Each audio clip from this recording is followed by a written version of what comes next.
This is part 5 in my series on the mechanical raid team, and this part will be covering Magnus the Red.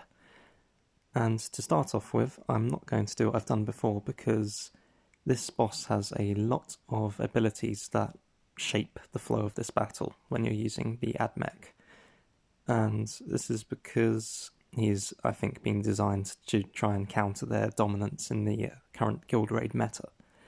However, I still have been able to have reasonably decent successes against him, despite these the obvious design choices that have been made. And so I will cover the pertinent abilities that he has with relation to using the mech team effectively against him. And the first thing to look at here is his flying trait. And that, in combination with his movement of 5, makes using the mechanical team a very difficult proposition against him.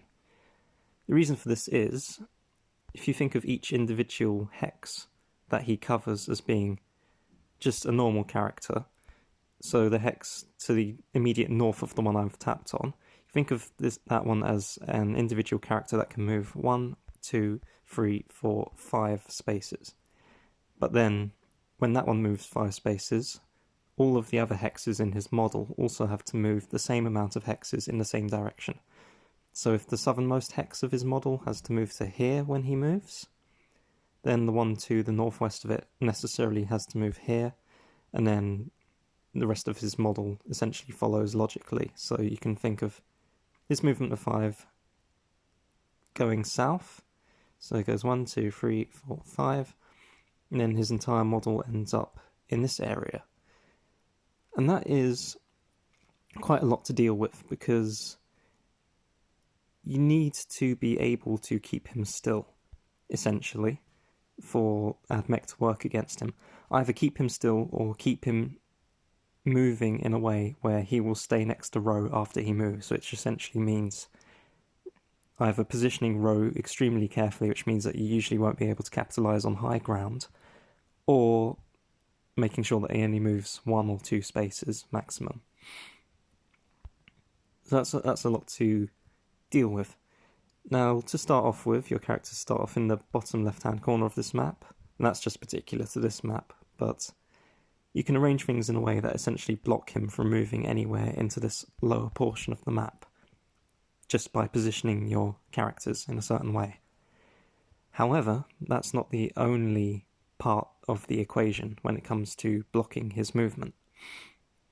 You can also manipulate his ads, so these Terminators and these Marines, into moving in such a way that they also block him from moving into areas in his half of the map.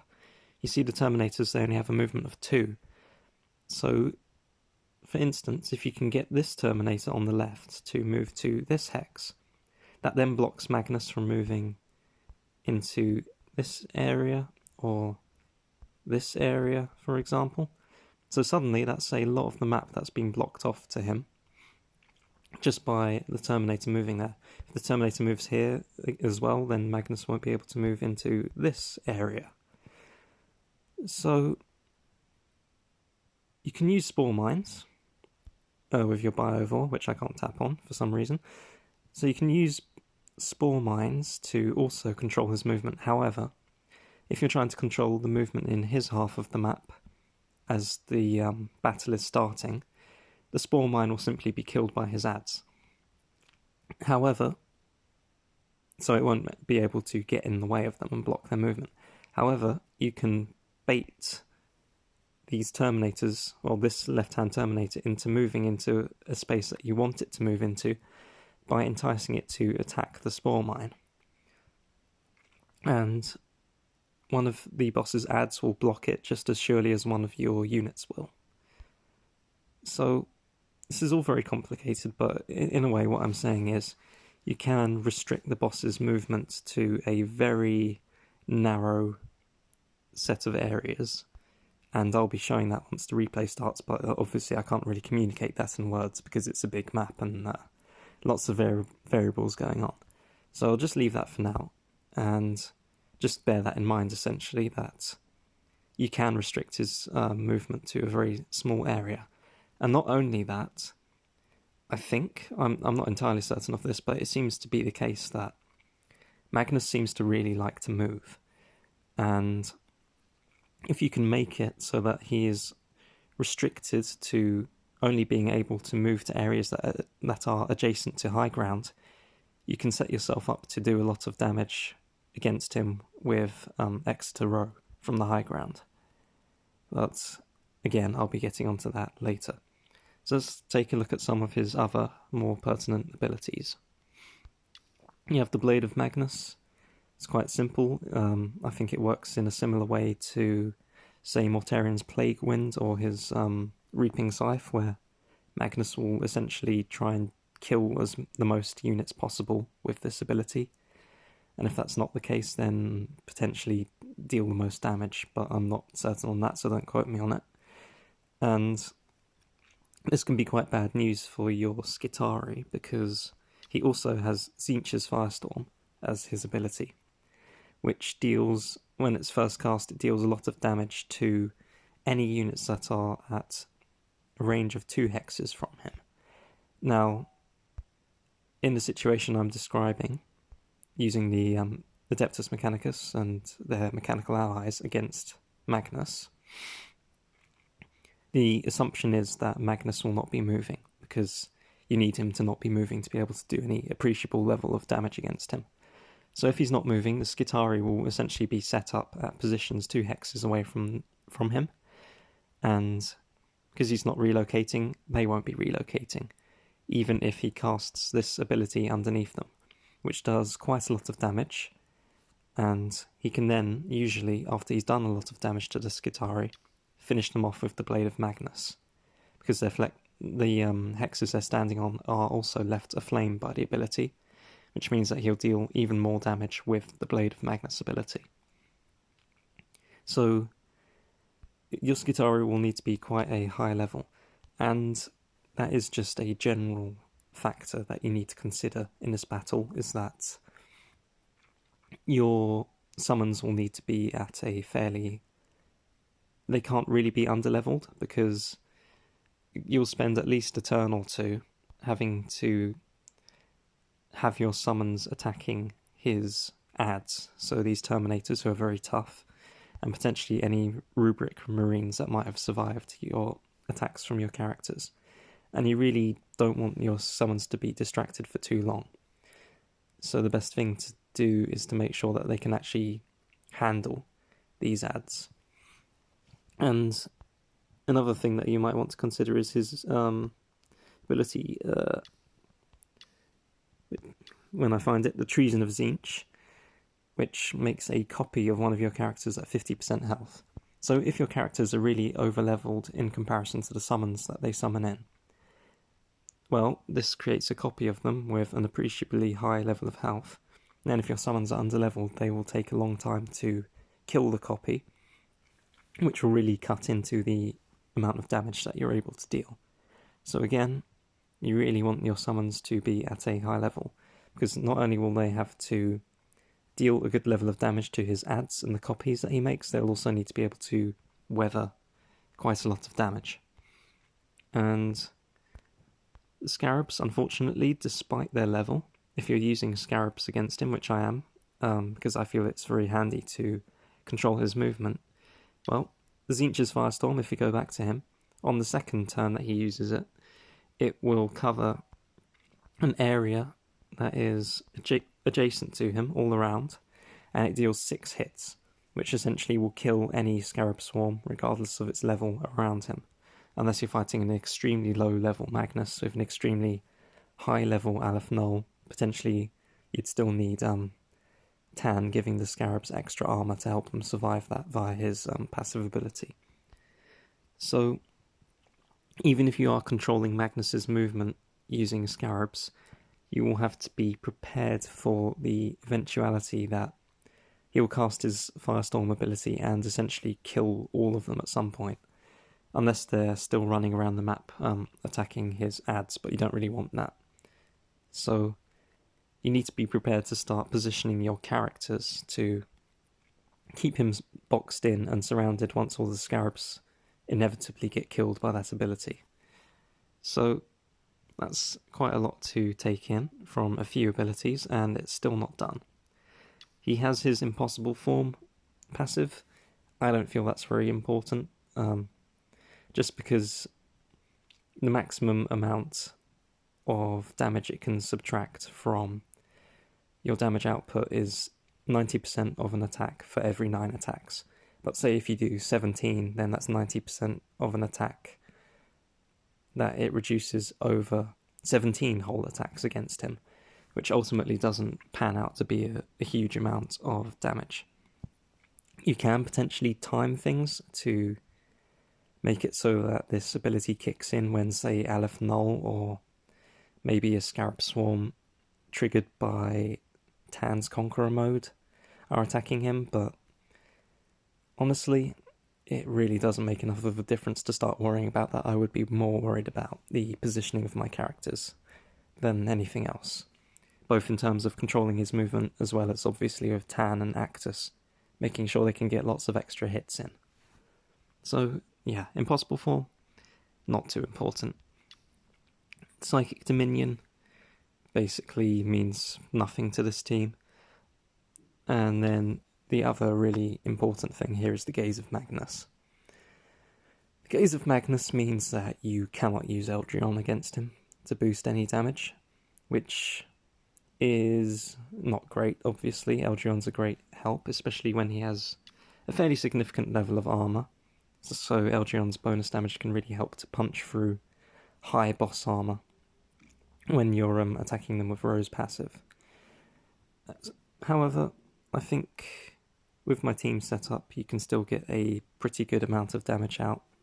The amount of mechanical summons you can spawn, and the ability to box him in place, which you might not be able to do with Eldryon on the team, I think at least compensates a decent amount for the loss of damage from not being able to use Eldryon. The other thing with the Gaze of Magnus is that, although it doesn't say it in the description of the ability, he will use it to target whichever character has done the most. Well, to start off with, before any character does any damage to him, he targets randomly with it, which isn't too bad. But once characters start dealing damage to him directly through either attacking him with their attacks or passively through Rose passive, for example, he will cast his gaze on whichever character has dealt the most damage to him over the course of the battle. Now, this is important because once Ro starts hitting away at Magnus, it's essentially impossible for any other character to outdamage Ro. Ro in the mechanical team is the linchpin. He is basically dealing the vast majority of any damage against any boss. So what you want to do is essentially avoid getting the Gaze of Magnus on Ro for as long as possible. And that means not only not attacking the boss directly with Ro, you also don't want to leave Ro next to the boss and then attack the boss with other characters. Again, because Ro will probably beat the amount of damage that they're able to do, and therefore attracts the Gaze of Magnus onto himself. So a lot of what I do when fighting Magnus involves, if I know other mechanical characters and units will be shooting at Magnus, is I will move Ro into position last if I want to move him into a position that is adjacent to Magnus, just so that I don't get him attacking Magnus via his passive and doing damage that I don't want him to deal, and attracting the gaze onto him a turn earlier. Because in this map, for example, there's a high ground position here, which I ultimately get Ro onto to hit Magnus from, and it's quite tucked out of the way, which means that Ro can't easily be healed, and so I need him to be able to survive as well as possible without any help from, say, Aleph or Actus healing him. And again, when you're starting out at the beginning of the battle, you might get a couple of hits on Magnus here and there. Now, if Ro hits him because of Ro's passive kicking in, you might get, say, I don't know, 5,000 damage against Magnus, and you really have to ask yourself, like with Mortarion, in the video I made on Mortarion, you have to ask yourself, is it worth it? Is it worth it to get that little bit of extra damage to potentially get the Gaze of Magnus cast on Ro a turn earlier, which will then make it a lot harder for him to survive later in the battle when you have a lot more mechanical summons running around and shooting at the boss and enabling Ro's passive. You know, you don't want to start juggling Ro's position around when you have 15 mechanical summons on the screen all attacking Magnus. That's when you want Ro to be next to the boss on the high ground, doing as much as he possibly can, not thinking, oh god, if I don't move him, he's going to die in the next turn. So definitely set yourself up so that you're not in that sort of dilemma where you are giving up an advantageous position with Ro just so that he doesn't die and you can't make use of him for the rest of the battle. Of course, another reason for not wanting to move Ro around is that you're using Scarabs on this map, and you can't necessarily guarantee that they will be killed by Zinch's Firestorm early on in the battle. And Scarabs are dumb. They don't realise that they do a lot less damage than Ro can do over the course of a turn, and they just see high ground next to a boss and think, oh, I'll move into that. And of course, because summons, when your turn starts, your summons move before your characters. If you have to move Ro out of position from the high ground onto the low ground so that he isn't killed by the Gaze of Magnus, so that you can heal him, for example, well, a Scarab Swarm is probably going to move into the place that he vacated, and now you've lost the high ground advantage. So again, that's another compelling argument for making sure that you only attract the Gaze of Magnus onto Ro as late as possible. Of course, he can also cast the Gaze randomly onto one of your characters, and that random character can just so happen to be Ro, which can really kind of mess up. So say you want to start attacking him on a particular turn, and Ro gets the Gaze of Magnus cast on him at the beginning of that turn randomly. So now you've got the Gaze of Magnus kicking in and doing damage against Ro one turn earlier than it would have otherwise. So what I like to do is deal some damage to Magnus with one of my other characters before getting any damage on him with Ro, which means that they will, because they've done the most damage against him, even if it's only, say, 1,000 damage from Aleph Null shooting him, they will get the Gaze cast on them guaranteed, which means that there is absolutely no possibility of Ro just randomly out of the 5 characters getting the Gaze cast on him. So doing that is a way to avoid getting the Gaze of Magnus cast on Ro a turn earlier, and you can just suck it up onto either Aleph or Tan, who can easily survive, in my case, one turn of the Gaze of Magnus. And then, of course, once Ro starts hitting away, he won't cast the Gaze of Magnus on them again, because Ro will have outdamaged them by far. And so they'll only have to weather, as long as you play your cards right, of course, and you don't mess up your positioning and end up with Ro in the wrong place.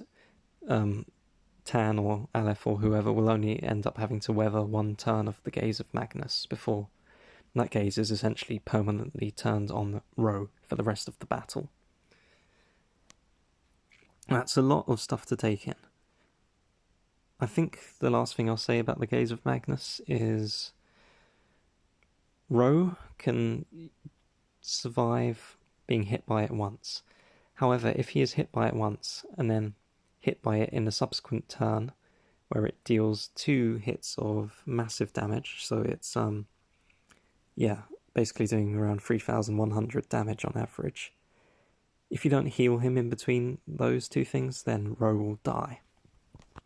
So it is quite useful to have a place for Ro to retreat to where he can be healed fully after taking 1 hit from Magnus, so that when he takes the 2 hits from Magnus, he can survive them. Of course, the Gaze of Magnus isn't the only way that he can damage Ro. Ro can also be hit by, well, just Magnus's normal attack or his Blade of Magnus attack. And this has caught me out before because I moved Ro 3 hexes away from Magnus, thinking, oh well, the gaze will hit him, but it won't kill him because I'll heal him with Aleph Null to get him at full health, and Ro will be safe. However, the Blade of Magnus does splash damage, and it can target characters that are 2 hexes away from Magnus. So what Magnus did was he hit Ro with his gaze twice, which reduced Ro's health to around 1,500 or so. And Ro just happened to be standing on a flaming hex, and he cast his Blade of Magnus at a character that was standing adjacent to Ro, hit the character, and then the splash damage from that killed Ro.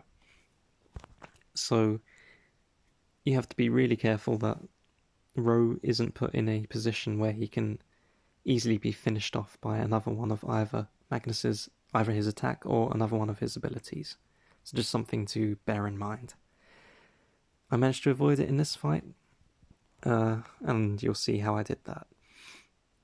And I think that is all the preliminaries for this boss that I wanted to cover out of the way.